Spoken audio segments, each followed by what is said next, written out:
¿Cómo te llamas? Teresa Herba. Soy maestra, plan ¿Y 55, y hace 36 años, 36, 37, que me jubilé. cuántos años tenés? 87. ¿Y en cuál predio estudió? ¿En qué predio estudié? Mira, el Instituto Normal en mi época funcionaba en el local de las escuelas 1 y 2. Después que los niños salían a las 5, entrábamos nosotros en el piso de arriba. ¿Por qué eligió la carrera de magisterio? Bueno, aquí en Artigas no había mucho que estudiar. O ibas a Montevideo a estudiar y mi abuela no quería saber de separarse de los nietos, o de lo contrario, las carreras que habían eran magisterio o enfermería. Y usted escogió magisterio. Mi padre siempre nos dijo que lo primero que teníamos que hacer era estudiar, y agregaba: después que tengan el título, la vida les pertenece. Entonces, pasando sobre el instituto, ¿cuántos años de carrera eran? Mira, en el plan 55 el primer año era preparatorio y 3 años profesionales. Yo hice preparatorio aquí en Artigas. Los 3 años profesionales los hice en Paysandú. El primer año que yo estaba en Paysandú, agregaron un año más. Era admisión, preparatorio y los 3 años profesionales. Y en esos años tenía prácticas. Sí, de primer año, es decir, el segundo y el tercer año tenías práctica. Mm, 2 años de práctica. Los hice en Paysandú, en la ciudad de Paysandú, que entonces era muy distinta a la ciudad de Artigas. ¿Por Ya era qué? más grande, Ah, claro. claro, era más grande, tenía más población, tenía más centros de estudio, eran más completos. Este, el instituto, por ejemplo, el instituto normal tenía su local. Acá, después que yo me recibí, me casé, tenía una hija chiquita cuando salió la oficialización del instituto. 1960 y algo era por ahí. Sí. Mira, ¿cuántos años tenía cuando se recibió? Cuando me recibí tenía 21, porque perdí uno por surmenage. Tuve que pasar un año sin estudiar, pero me hubiera recibido con 20. 20. ¿Y con cuántos años empezó la carrera entonces? Con 17. ¿Era normal empezar tan joven así la carrera? Es que, fíjate una cosa, vas a la escuela con 6, Mm, y 6 son 12, sí. y 4 de liceo, 12 y 4, 16. Mm, Al 17º año, si tenías notas suficientemente buenas, ya entrabas directo a preparatorio de magisterio. oh, mira. Muy joven entonces. Y sobre el instituto, ¿cómo eran sus clases? Bueno, las clases eran impartidas por maestros que lo hacían sin cobrar un centésimo. Es una cosa maravillosa, porque que ellos dispusieran de su tiempo para atendernos, para enseñarnos, para guiarnos. ya es mucho. El director era Carlos María de Becque, muy buen director, siempre estaba pendiente, viendo qué pasaba, qué no pasaba, cómo marchabas. Nos conocíamos porque la escuela industrial, el fondo de la escuela industrial ya daba para frente a mi casa. De ahí, no sé si eso formaba parte de la globalización, de la amistad que uno tenía con el director, pero el director llegaba hasta ti, no era una persona que estaba encasilladita allí en la dirección. Claro. Era un compañero, un guía, un protector. ¿Qué recordás de tus docentes? ¿De mi qué? De tus docentes, tipo las materias que tuviste con ellos. Bueno, sí, de mis docentes. Bueno, sí. Acá ya te dije que trabajaban gratuitamente. Ujú. Bueno, entonces cada uno hacía lo que más le gustaba. Por ejemplo, Pocanosa trabajaba con nosotros en dibujo y modelado, porque tenía facilidad para eso. Anais Pereira era profesor por ejemplo, era profesor de idioma español. Y todo así, eran profesores en otro lado y bueno, sacaban 40 minutos, 50 minutos, una hora para estar con nosotros en el instituto. Mm. ¿Te acordás de cómo eran los laboratorios de biología? Laboratorio de biología. Eso es muy lindo. Nosotros, no sé si era el proyecto o era porque nosotros en aquel entonces no teníamos un laboratorio, ¿Y cómo entonces porque hacían? nosotros improvisábamos. En vez de pinza, por ejemplo, para el laboratorio usábamos un palito de pinzar ropa. Comprábamos los tubos de ensayo. Si había que hacer hielo, bueno, mezclábamos hielo con sal y aumentaba. Ponías el tubito de ensayo con el agua adentro, marcabas ahí donde había llegado el agua, y para que los niños vieran que el agua había aumentado de volumen. Mm.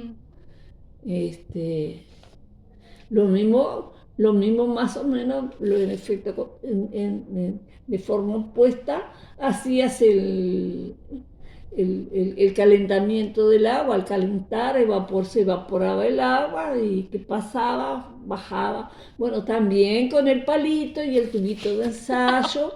Y bueno, y el mechero lo improvisábamos con un frasco grande, con un agujerito en el medio, este, con Con una tapa. ¿eh? Con una tapa. Sí, con tapa de metal, un agujerito en la tapa de metal para sacar la mecha. Mm. Bueno, el maestro tiene que ser una persona creativa, crear y crear. ¿Y sobre su docente de biología, la recuerda? No, no tuve biología, en preparatorio no teníamos biología. ¿Y en esas clases de biología quién las dictaba? ¿Eh? ¿Y quién les daba esas clases de biología en el laboratorio? Cuando, ¿No te acordás? no. Bueno. Entonces, volviendo al instituto, ¿cómo eran las instancias de evaluación, de exámenes y eso? Bueno, los exámenes venían los profesores una vez al año. Venían en la onda de Montevideo, bajaban a la onda, a las 5 de la tarde llegaba la onda, a las 6, 6:30 ya empezábamos a dar examen. Mm. Entonces el problema era que si vos estabas en mitad de la lista, de la mitad uno se empezaba del número 1 al número 15 y el otro empezaba del 30 al 15. Cuando llegaban a la mitad, los que estaban en la mitad corríamos, porque nos llamaban en una mesa y estábamos dando examen en otra. Y los exámenes eran obligatorios. Los exámenes, todas las materias obligatorias. Algunos tenían escrito, por ejemplo, idioma español. Idioma español tenía la parte escrita, la parte oral, y después, en concordancia con lo oral, con la comprensión lectora que habías hecho de lo que habías leído, hacías la manualidad. Todas las cosas trataban de englobarse, vamos a decir así, una cosa a continuación de la otra. Aprovechar el material que se daba en español, hacer la comprensión lectora, hacer la parte de ortografía, todo lo de español. Después de la comprensión lectora, pasabas a la parte plástica. Hacías el dibujo o el modelado, según lo que vos habías sentido de la página que habías leído. Mira, y pasando tu práctica docente, me dijo que era en tercero y cuarto. ¿A cuáles escuelas asistió como practicante? Bueno, mi primer práctica fue con la señora Etelina Amesis de Casabonet. Fue la escuela 43. Me gustó porque es una escuela muy movida, es una escuela linda, un patio enorme, la gurizada corría feliz de un lado para otro. Y nosotros hacíamos observaciones y una parte de idioma español hacíamos ahí. ¿Y una compañera recitaba, hacía la comprensión lectora, oral, todo oral. ¿Qué grado te había tocado en la 43? En la 43, para un poquito. A Selma Fagundes, que fue la clase que yo asistí. Selma Fagundes era nuestra compañera de grupo y Selma Fagundes recitó La higuera de Juana de Barburú, porque es áspera y triste, yo le tengo piedad a la higuera. Bueno, ese poema ella lo leyó y después, lo recitó y después sobre eso se habló y los compañeros, bueno, se hizo la comprensión lectora, todo forma oral. Eso en la escuela 43. Eso en la escuela 43. En la clase de idioma español. En la clase de idioma español, una clase de idioma español. ¿Y tuvo alguna práctica en las escuelas rurales? ¿Realizaste tus prácticas en las escuelas rurales? Bueno, nosotros no hacíamos prácticas en escuelas rurales. Ese fue en preparatorio. Primero, segundo y tercero hicimos en una escuela que no era de práctica. Yo lo hice en barrio Chaplin, en la ciudad de Paysandú. Pero eso es otra cosa. Sobre las prácticas, ¿qué fue lo que más te marcó? Si te cuento lo que más me marcó, fue el nombre de una madre. ¿Por qué? Porque se llamaba Hidrofelina. Hidrofelina, me quedó, para el resto de la vida me quedó el hidrofelina en la cabeza. ¿Y de tus docentes en las prácticas, cuál te marcó más? Bueno, no sé, porque nosotros ya en Paysandú lo hacíamos con la señora Idalia Nardini. ¿Quién era ella? era una de las profesoras, era maestra, fue la primera directora que tuve en Paysandú, directora de práctica, Mm, en la escuela que está frente al instituto. mira, ¿tiene alguna anécdota de sus niños así en las prácticas, algo que recuerde de ellos? Ah, sí, recuerdo muchas cosas. Te voy a contar una cosa. Bueno, nosotros teníamos una, una, direc- una señora que nos guiaba en la parte artística, que era la señora de Bellafón. Mm, Yo fui a la clase y nos tocó un trabajo dibujar de flores. con pétalos de rosa, un Ah, pétalo de rosa, de dalia. Llevaron una cantidad de flores. En cada banco había un montón de flores para trabajar. Entonces, la señora de Bellafón, después de todo, recogió los trabajos y encontró y decía, ay, dice, qué lindo que está este trabajo de mí. Fíjense que este niño ya tiene una cultura artística.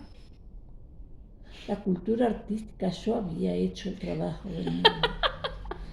Porque él estaba muy caidito, oh, muy aplastadito, no quería saber de trabajar con los pétalos de las rosas. Y yo agarré y le dibujé 3 flores, hice 3 rayitas, le puse una soja y le puse una flor arriba. La mamá estaba feliz, estaba radiante porque el hijo había hecho una obra de arte. Y ¿qué, ni- yo tuve que quedarme quieta. ¿Qué niño, de qué año era ese niño? ¿Qué era? Primero, Ay, con razón. primer año, Ay, no. primer año en la escuela en Paysandú. ¿Ves como en todo lado se cuecen nueces? Mm, Hay los extravertidos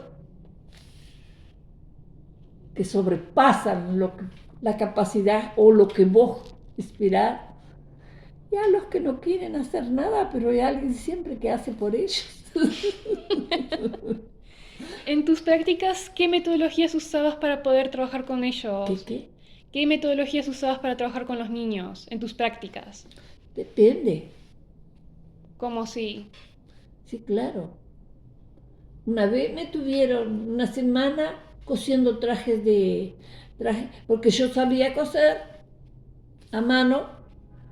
Me tuvieron cosiendo ropa para títeres, Mmm, porque habían hecho títeres. Y en la clase, la maestra no tenía tiempo de estar cosiendo ni impartiendo la clase. Entonces la practicante hacía la clase. Y otra vez que me pasé en la clase de un maestro, él me mandó a hacer muñequitos de lana. Yo pasé banco por banco, silla por silla. Aquel salón era enorme, lleno de niños. Y yo tuve que hacer, tenía poca habilidad manual. Entonces yo iba banco por banco ayudándolos a hacer las muñequitas de lana. Al final salimos todos con los muñequitos del salón. ¿y cómo trabajaba con ellos? ¿Qué cosas hacía para atraerlos, motivarlos así en la clase? ¿Trabajaba con Bueno, mapas y eso? se había hablado de la oveja, se había hablado de la lana, se había Ah, hablado de la claro. esquila. Era un centro, una unidad, Ujú. una unidad didáctica, se llamaban entonces. Tú empezabas así, con una lámina, con una cosa que el practicante mostraba, bueno, ven, ¿qué animal es ese? Ustedes lo conocen, es una oveja, es un animal doméstico, se cría en el campo, todo lo de la oveja. A partir de eso de las Llegabas a lanas, la sí. esquila, mostrabas otra lámina, Mm. la esquila, se despoja de la lana la oveja. Después, ¿cómo se elabora esa lana? Hacer el hilo, hilarla, lavarla, limpiarla, tenerla. Bueno, luego el teñido, luego ustedes las van a comprar. Nosotros rústicamente se hace así, y se hace así para tal cosa, tal cosa, tal cosa, las frazadas de lana, los ponchos de campaña, los cojinillos. Bueno, pero ustedes que fueron a la tienda compraron lana de tejer. Muy bien, bueno, vamos a usar esta lana, vamos a hacer muñequitos de lana. Por eso, ahí era todo Entonces como ahí conectando. con un pedacito de cartón hacías una cantidad de vueltas, separabas en la cintura, en la cabecita, los bracitos, las piernas, ta. Mm. Ahora, hablando sobre su trabajo como maestra, en el primer año que ejerció siendo maestra, ¿no le dio miedo? ¿No se asustó siendo maestra Miedo, el primer año? no, lo que sentí era un enorme vacío, ¿Por qué? porque nosotros yo la primera vez yo me recibí y elegí Rincón de Pacheco. Llegué allá, bueno, la escuela, el salón de campañas. Yo ya había visto otras escuelas que eran de barro, que faltaba luz, que esto, que lo otro, que el techo era de paja, ¿no? Este, la maestra que vivía en el otro ranchito al lado, la pared estaba agujereada, todo lo demás. Bueno, llegué ahí a la escuela, la maestra había dejado más o menos la planificar lo que quería que diera. Porque Empecé. era maestra suplente. Yo era maestra suplente. Claro. ¿Y los niños? Y los niños bien. Lo único que la escuelita no tenía baño de niños. Mm. Las niñas iban a un excusado que había allí y los niños corrían desesperados allá para el medio del monte para hacer. ¿Y siendo maestra, a cuáles escuelas enseñó? Yo trabajé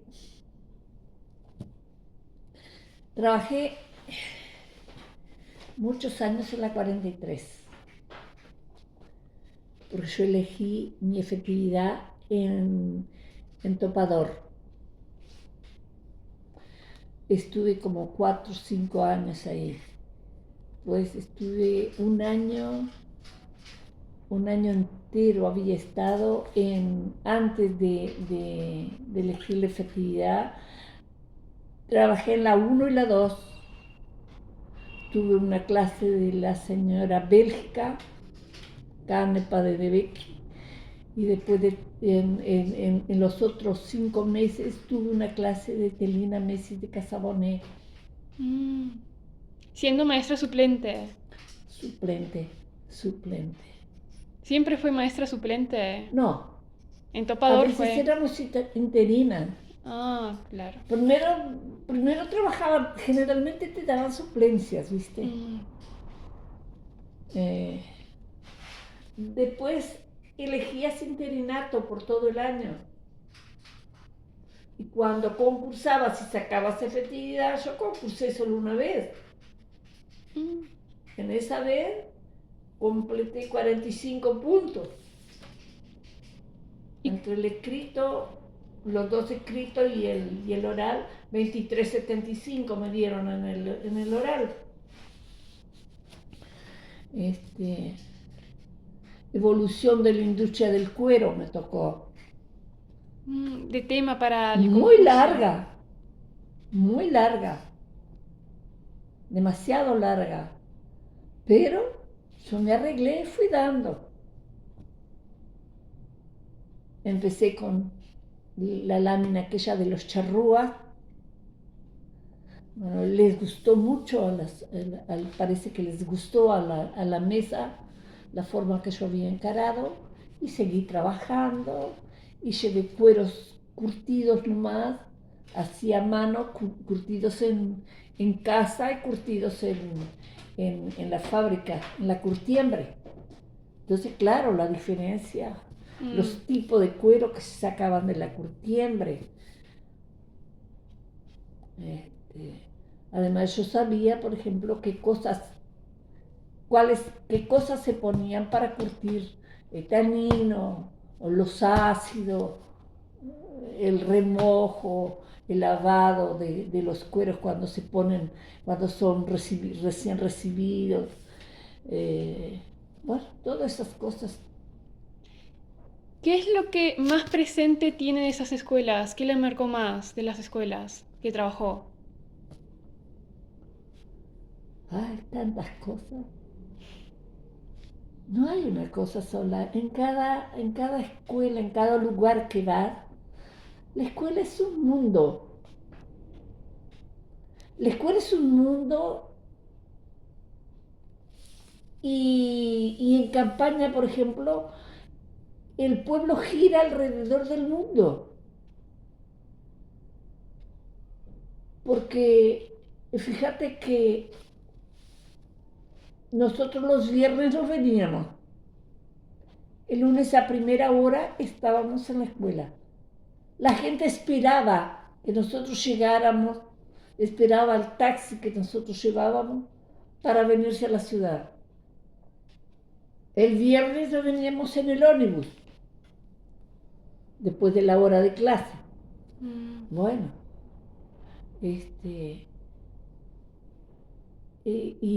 y si ellos tenían, por ejemplo, una fiesta, había un casamiento, un beneficio, una fiesta, que la escuela no tenía nada que ver, ellos te pedían, maestra, nos presta una mesa de caballete. Pues no podías decirle que no. Y 2 bancos. Bueno, lleven. El convivir con la gente te hace aprender muchas cosas. Las necesidades que tienen. Los niños, por ejemplo, a veces sabían los apodos de la madre, del padre, pero el nombre de la madre, el nombre del padre no tenían ni noción. Bueno, ¿y dónde vivimos? Num povo, num povinho. No, vamos a hablar en español. Nosotros estamos viviendo en el pueblo de Topador. Repita. Hasta que aquellos... Y lo mismo con el nombre del padre, la madre. Son cosas que acá el niño aprende. Pero en campaña a veces, por el mismo trabajo, los padres no tienen tiempo de enseñarles a los niños, de sentarse y decirle, mira, tenés que aprender el nombre de tu papá y de tu mamá. Y lo primero que haces, antes de que él vaya jardinera, ¿cómo se llama tu papá? Fulano tal. ¿Tu mamá? Así. Muy bien. Esta calle que pasa enfrente a casa se llama así. Y el número es este. Aprendiste. Esas son cosas que el niño en la ciudad aprende. Pero el niño en la campaña, los padres no tienen tiempo. O no se dedican a enseñarle nombre del padre, la madre. Ese es un ejemplo que te pongo. Hay muchas cosas. Vamos a lavarnos las manos antes de comer. Porque ustedes tocaron muchas cosas. Algunos vinieron con las manos sucias. Porque antes de venir a la escuela, trajeron las vacas, ayudaron a ordeñar, que esto, largaron los animales. según donde vayas, según lo que los niños hagan. Vos tenés que tomar una actitud frente a eso. Y sobre siendo maestra y enseñándole en las escuelas, ¿no? ¿Qué tipo de, bueno, metodologías usó para enseñar a los niños, como juegos o algo que captaba su atención? Bueno, tenés que buscar algo que les interese, ¿Y qué algo que les usaba? guste, algo que les guste. Yo me acuerdo que cuando nos enseñábamos a cantar, los niños cantaban, allá en Paysandú cantaban a pulmón batiente, mirá, no cantaban, gritaban. Porque cuando salían de la escuela salían cantando. Mm. Se formaban en el patio y se iban a salir saliendo por clases y se iba cantando. Ahora, la metodología, según lo que vayas a dar, ¿Me puedes dar un ejemplo? por ejemplo, el agua, un cuarto año. El agua es muy extenso. Vos tenés que mostrarles, claro, las nubes vos no podés mostrarles. Entonces vos vas a hervir el agua en la caldera y va a salir el vapor, vas a recogerla en un espejo. Vas a hacer el hielo con hielo Y y sal. sal. Vas a poner el tubito de ensayo adentro para que congele el agua. Ya ahí vas a darle el agua congelada. Bueno, pones sacás el pedacito de coso y pones a flotar para que él vea que el iceberg es mucho más grande la parte que está abajo que la que está arriba. Entonces podés contarle, porque les queda mucho cuando vos le haces las cosas con una historia. Que hubo un transatlántico muy grande, de mucho lujo, Los trabajabas que de esa chocó forma. contra un iceberg y que se partió. Conectando con, porque usted me estaba contando de que trabajaba con historias con los niños, no sé si trabajaba sobre el tema del iceberg, bueno, empezaba con el tema del transatlántico que chocó con un iceberg y Sí, ahí conectaba todas las clases y de esa forma sí, trabajaba, ¿no? bueno, ¿Quiere algo agregar algo más? claro. Bueno, entonces, después de todo lo que usted pasó siendo estudiante y docente, si tuviera la oportunidad, ¿habría hecho medicina? ¿Otra carrera? Sí, No, no, no. Tal vez hubiera empezado medicina y no me hubiera gustado ver tanta sangre. Y me también. hubiera venido. Entonces, no se arrepiente de haber No hecho, me arrepiento de haber hecho magisterio, porque es linda la carrera, a pesar de todo. a pesar de todo, a pesar de la falta de útiles que tenés que aguantar, que tenés que repartir. ¿Cuántas veces tuviste que agarrar un lápiz y partirlo al medio porque no te daba para además lo que ponías de tu bolsillo? Mm. Porque muchas veces vos comprás, porque sabés que la escuela no te va a dar, no tienen. Cuando te mandan a, a dar una clase, sos practicante. Vos no vas a pedirle a la directora, bueno, directora, necesito y le presentás la lista de lo que vas a necesitar. Vas, lo comprás y das la lección. Que te salga bien, que te salga mal. Eso es independiente.